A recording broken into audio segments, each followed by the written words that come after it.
Let me take you, baby, down to the riverbed. Got to tell you something, go right through your head. I got a line on you. Got a line on you, babe.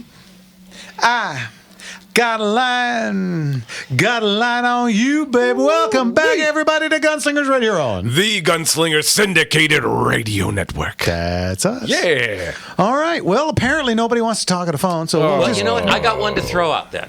Go. All right. What artifact of the Old West was used by the Royal Air Force in the First World War as an anti-aircraft gun? What? I'm just throwing them out there. I just love this fact. This is an absolute factoid. Gatling gun? First World War. Okay, during the First World War, aircraft were in their absolute infancy. Oh, yeah. And if you had, guys took their shoes off to make their plane a pound or two lighter. And early airplanes had one machine gun or no machine gun. Guys were potting away with pistols and rifles and stuff. Well, one of the banes of the English experience was the fact that these German dirigibles, the Zeppelins, would fly over London above the altitude at which British fighters could safely fly. Being lighter than there, they can get up there. So the British, I don't know who concocted this idea, but you can look this up, God's honest truth. They conscripted a bunch of 1886 lever-action Winchesters in 4590. So we're talking black powder cartridge, okay, in 4590, because the bullet projectile itself was large enough that they could drill it out, fill it with an incendiary, flammable object. The black powder would ignite it, and so this thing goes streaking into, hopefully, penetrate the then hydrogen-filled Zeppelins. See, but picture, you're up at 18,000 feet. It's 25 degrees below zero, and you're banging away at some big Zeppelin with a lever-action rifle from Quigley Down Under. Right? I mean, that's wild. That's cool. And I can imagine just watching that ignite, and just what kind of pride would you have knowing that you took down a Zeppelin? I don't know how many they took down. That will require further research, which by golly I will do. But an 1886 Winchester. Well, during World War II, in the beginning, most of your Model 66 Arisakas had airplane sights on them. Those, yeah, the little. Would you care to describe those? Because those were more optimistic than they were practical. They're horrendous. They're a little tiny folding wire arm that would stick out on either side. Little antennae and on there, huh? The point was to shoot an airplane out of the air. Now, by this going time, at 300 miles an hour. Yeah, by this time, these are sometimes armor plated, but at least steel skin, and you're going to shoot this with a standard rifle, bolt action no less, with one of the clunkiest, just absolute horrific firearm, the Arisakas, and I told you about the time I had the news company come in, and I showed them a couple of Arisakas we had, and then I showed them a couple of Garands, and they were just knocked out by the grand smoothness of the semi-auto and how clunky. And the guy literally said, "Oh, no wonder we lost." Yeah, right. It's like, well, it was one of the reasons. Come on. But holy cow, just.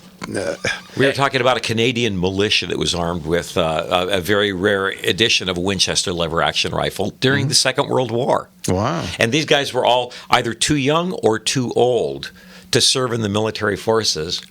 But these guys were all bush rangers. And man, if you were an invading soldier up in the mountains of BC or someplace, you would not want to run into these guys. No, sir. These guys these are the guys that go after bears with Bowie knives and stuff. Oh, yeah. Yes. But they're armed with lever-action rifles. Well, Canadians. Yeah, I ain't gonna do them. But I got to admire their bacon. Did you ever meet Crankshaft, Cowboy Shooter Crankshaft?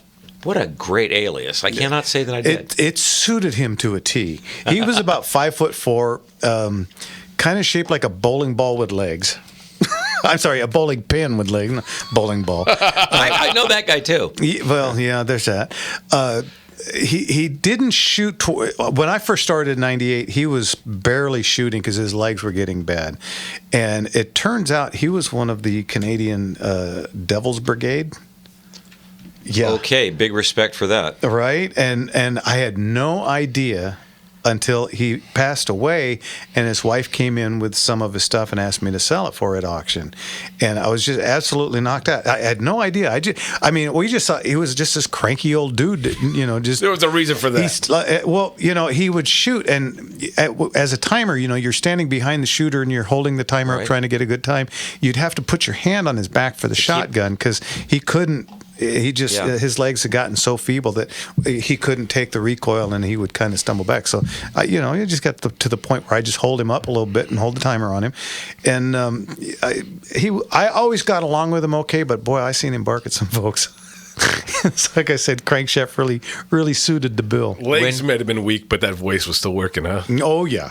When that man was a young man, he was one of the guys that saved the world. Yeah, times two. Yeah. I mean, he had one of the Case V42s, the ultimate sniper knife. Yep. Yeah. If you ever get a chance to see one, the Case, it's a V41 or a V42, I can't remember now.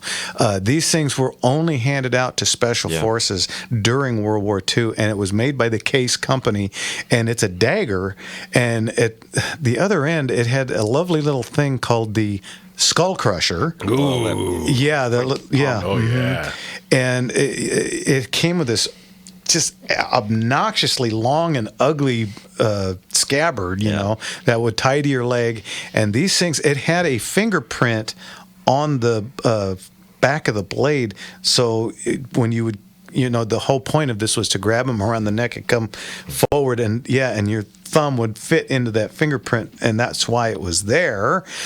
And boy, I tell you what, if you can find one in today's world, they run anywhere from $2,000 to $5,000. So yeah, that's how scarce and rare and how honorable these things. Artifact of heroes. Yeah, absolutely. So a really cool thing. So if anybody got one out there wanting to sell for $100, just feel free to give me a call at gunslingerauctions.com. So anyway, oh man, yeah. So back to the car show.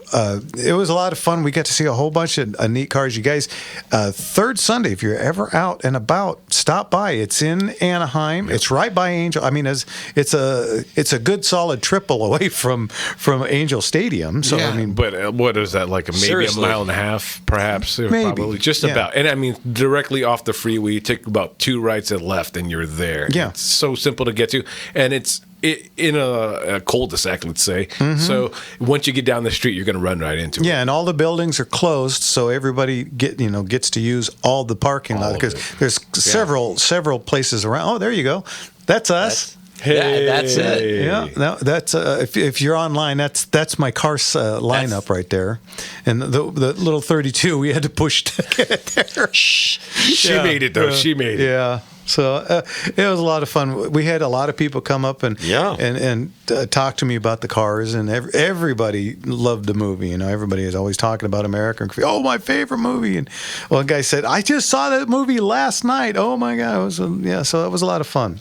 Yeah, we got people online. Kirk put it up.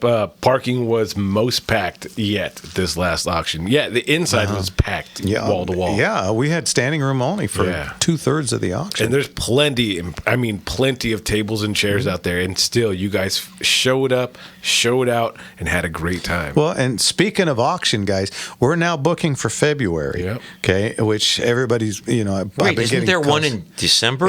Are you saying that it's already full? Yeah, it's full. So we're halfway through with the catalog already. So we're now booking for February. So Dean from Burbank, if you ever hear this again, don't want to wait too long. Yeah, I mean, you had a large collection, I recall, and you were going to give us a call. So I hope you do. Give us a call. In fact, call us here at the show. Yeah, 866-870-5752. But again, folks, this is how quickly things move in Gunslinger Auctions.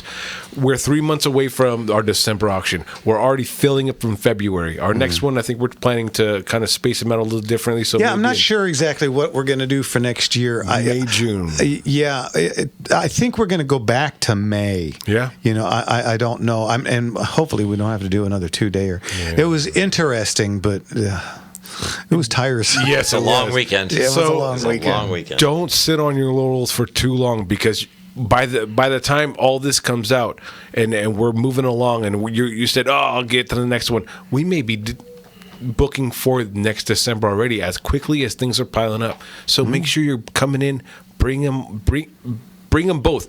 Bring what you got, and then come for the auction. See what you need. So, because it's a good You'll time. find something. Oh, especially because we always talk about it. At this last auction, we had you had everything from your Glocks to your Garands, we had a ton of black powder stuff.